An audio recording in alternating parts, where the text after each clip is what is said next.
How does a new real estate investor close 23 units of multifamily real estate in their first year? And half of it is on seller financing rate and terms that will blow you out of the water. That's what we're talking about today. What's going on, everyone? Tony Stephan here with Andrea Stephan. If you're new to the channel, we own 258 units of multifamily real estate, and we share our journey and the journey of our clients to help you get in the game of multifamily. And today we have a real treat, bringing Hugo back to the channel. So we're here in Michigan. We're at our 42 unit apartment, which is like our HQ and our podcast studio now. Hugo and Joe from California, they just bought 12 units on April 15th. The time of filming this, it's May. They are under contract on another 11 units and brokered the deal. Seller finance, 5.5% rate. Like I always say, why don't you get me some seller finance? Hugo owned a duplex. He sold the duplex, bought the 12 unit, have 23 units in less than a year. And that's what we're talking about here, because we know that Hugo and Joe have a very inspirational story, and we want them to share their story to help you guys get in the game. So welcome, you guys. Thank you. So you guys are coaching clients and clients of Stephan Group Brokerage.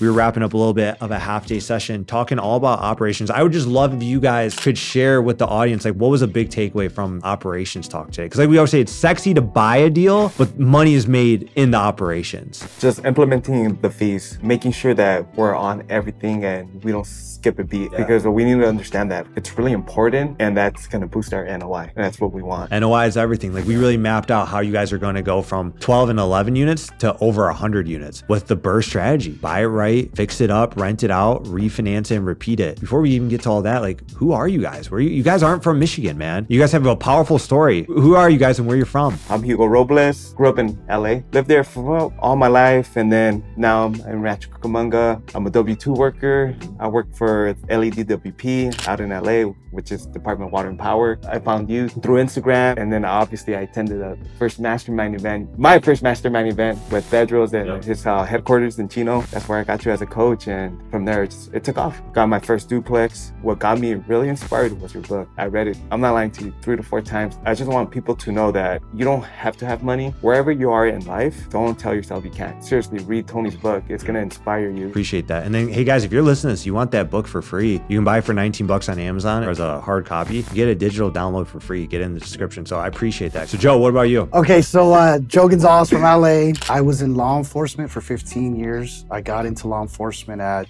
20 years old. I got hired. I was working at 21 years old. So that's all I've ever known. I grew up in, I guess, a sort of rough neighborhood. I got a lot of family that they don't obey the law, I guess you could say. So I guess one of the niches I had while working in law enforcement was like, I was a gang investigator. I worked with a lot of gang members.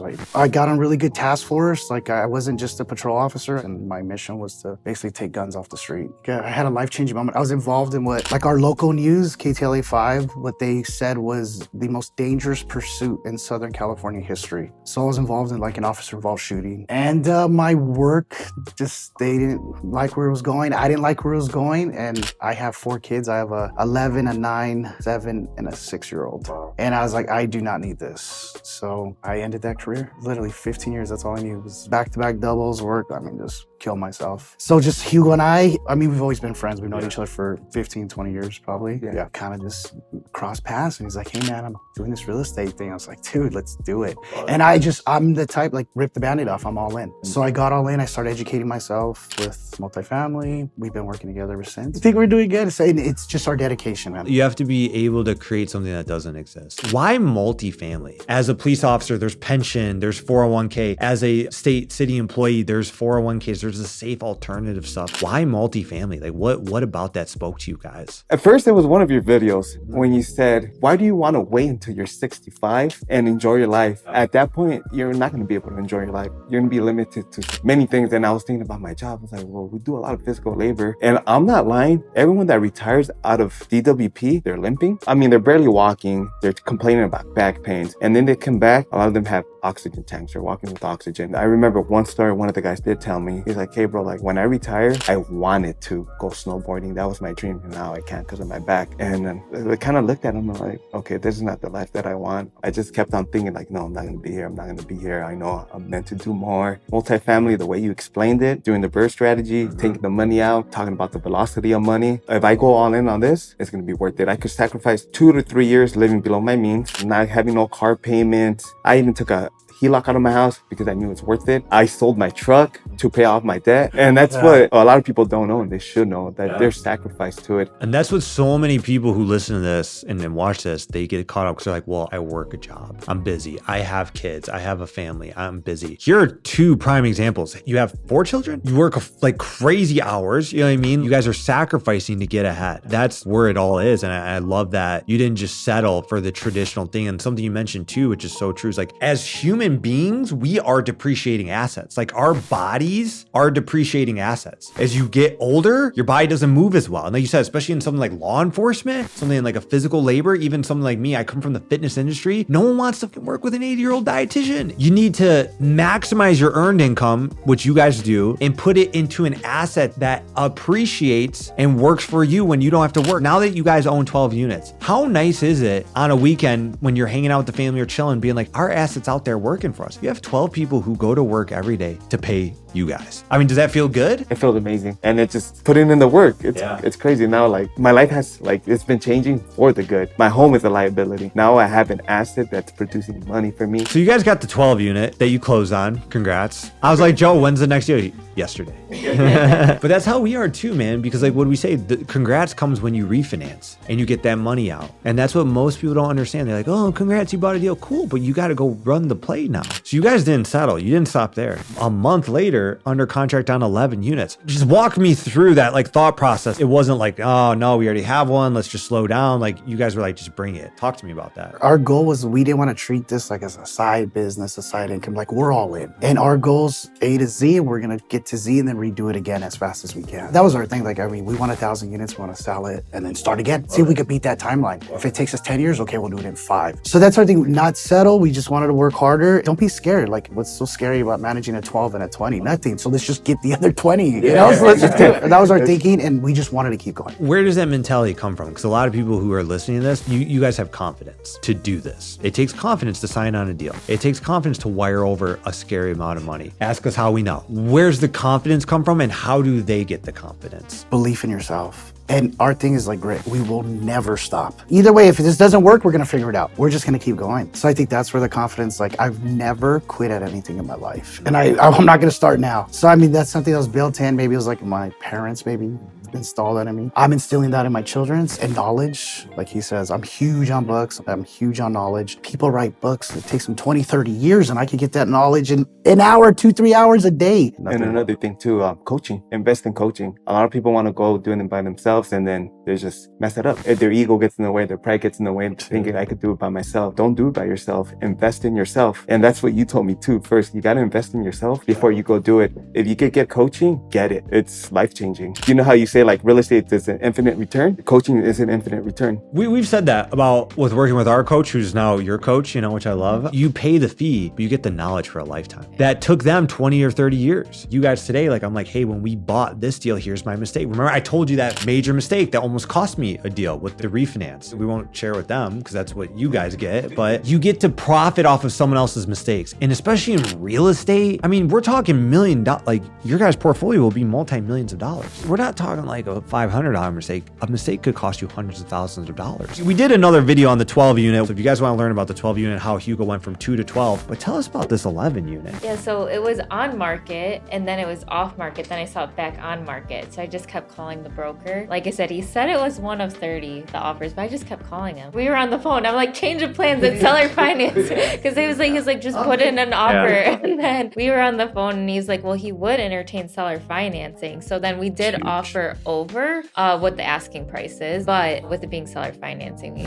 you can't pass those up. What's the play with the deal? Why did you guys like the deal? Yeah. The rents, and they're below market rent. $600? So being from LA, does it like blow your guys' mind at some of these rents out here in the Midwest? Big time. Yeah. So they told us 5 were $550, 6 were $750. And it's like, man, like, you're not getting nothing. You can't even get a car payment. So that was crazy. That was absurd. And then market rents are 1,000, maybe more. So it's like, man, this is good cash flow. I mean, the interest from our first one to the interest from our second one, that's a big win right there too. 5.5% rate, like that is so below bank financing. That's why seller financing is such a great opportunity because it's faster and you might have to pay the price they want, but they're giving you the terms. So it's a trade-off. That's what people don't understand about seller financing. will be like, well, they're asking for kind of a lot of money. Yeah, but they're giving you the best terms. So it's a trade-off. And we kind of talked, you guys are going to get here, improve the property, increase the NOI. You might just let it cash flow for a couple of years. What do you think? Go back to a bank, refinance it, and repeat the process? Yeah, go to the bank and repeat the process. This is great too because a lot of people don't understand or don't know about selling financing. Instead of focusing the money down, focus on the terms. We were able to negotiate. Yeah, that was big. People are just too focused on the money. Number one thing that kills a deal for most new investors is they focus on the price. And the price is the least important thing. Yes, what is it worth today, but what is it gonna be worth 5 years from now? Let me ask you guys this. You manage from out of state. That's a big thing. A lot of people are like, how am I gonna do if I can't see the property? Have you seen your 12 unit yet since you've been here? Not yet. It makes me money. I don't care what it looks like. Back to that confidence, you guys, is that like a West Coast thing? Like, cause a lot of people struggle with that. Like for someone watching this right now, their market's maybe tapped out. Maybe they're in a Florida, a Texas, a California. They want to invest in the Midwest, but they're like, can't see it. How are you guys doing it? Confidence. And I mean, like you said, I guess I would agree too, like coaching. Like our coach says, like, I am lazy. I really am. I'm lazy, but I don't care. I'll pay for knowledge. So I'm trying to expedite where I get to where I'm going as fast as I can, and I'll pay for the knowledge. And I guess most people are kind of stubborn. They won't pay for the knowledge. They're kind of scared, timid. Go all in.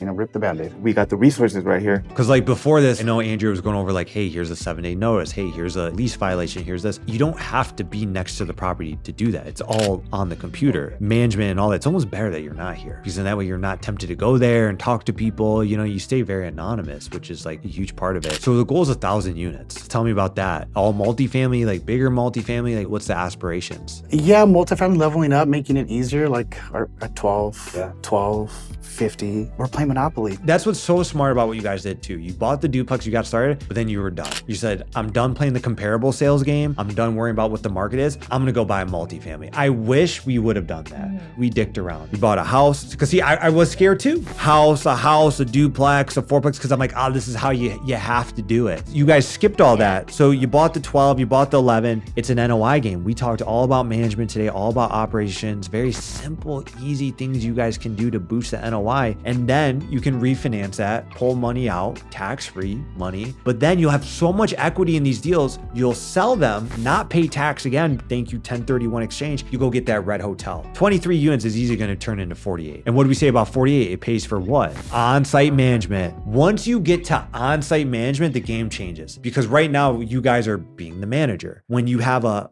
building big enough, you don't deal with the problems. The manager deals with the problems. You just deal with the manager. So it becomes a whole new level. So I love that. What would you guys say to someone watching this right now, who's maybe you guys, maybe reading the books, watching the podcast, they're a W-2 worker because you weren't entrepreneurs to begin with. They want to do this. They feel the same way you felt. Hey, my body is getting beat up. I'm getting tired. I'm not spending time with family, but they're afraid to get started. What do you guys say to that person? I know in the back of your mind, you've always wanted to do something like that. Take the risk. It's worth it. But go all in. When you go all in, you're not gonna fail. There's gonna be hiccups, mistakes, but that's how we learn. You can't rely on your job. Nowadays, it's just getting scary and scary. Like, oh, they're taking pensions away. 401ks might go away or something like that. Who knows? You even said like, you don't even know what you're investing your 401k in. Why do you want to wait till you're 65 when you already know that you have knowledge and you can learn anything, but you just gotta put in the work? To someone that's a W-2 worker, change your mindset. It all comes down to mindset. Stop putting that limiting belief saying that, no, this is not for me, that's for them. There's no such thing as that. We're all human, we're all the same. We all start off the same. Don't be afraid of wealth, do it. Read all the self-help books, get better at mindset, affirmations, visualization, I'm huge on that. And then once you do it, you just can't stop. It's the blueprint, everybody knows it. People just don't do it, just do it and don't stop. You guys are gonna be documenting your journey, something we talked about today too. They're at 23 units, they're going to 1,000 units. The circle gets smaller as you guys grow, but like I said, everyone's rooting for each other when you're all trying to get better and you're trying to grow. So we want people to follow along with you guys. Where should they go? What's your handles? Plug it. At Hugo Robles _NTF. You'll find me on Instagram and Facebook. Joe 18 Gonzo. Keep it simple, man. Keep it simple. That's where it's going to be documented. And I'm going to keep going and I'm going to keep that. If you guys have enjoyed this episode, go follow Hugo and Joe. They're on an awesome journey. As always, drop some comments. Give us your feedback. Let us know. If you want all of our free resources, the link is in the description. If you want to learn more about the mentorship program that Joe and Hugo are in that got them into their first 23 units, we don't just talk about buying deals. We talk about operating deals because that's what we do. Click the link in the description to learn more about it. That's where Andrew and I get to work with you one-on-one to get your first multifamily deal within the first 6 months. If you guys have any questions for us, always drop in the comments. Until next time, we'll talk soon. Thanks.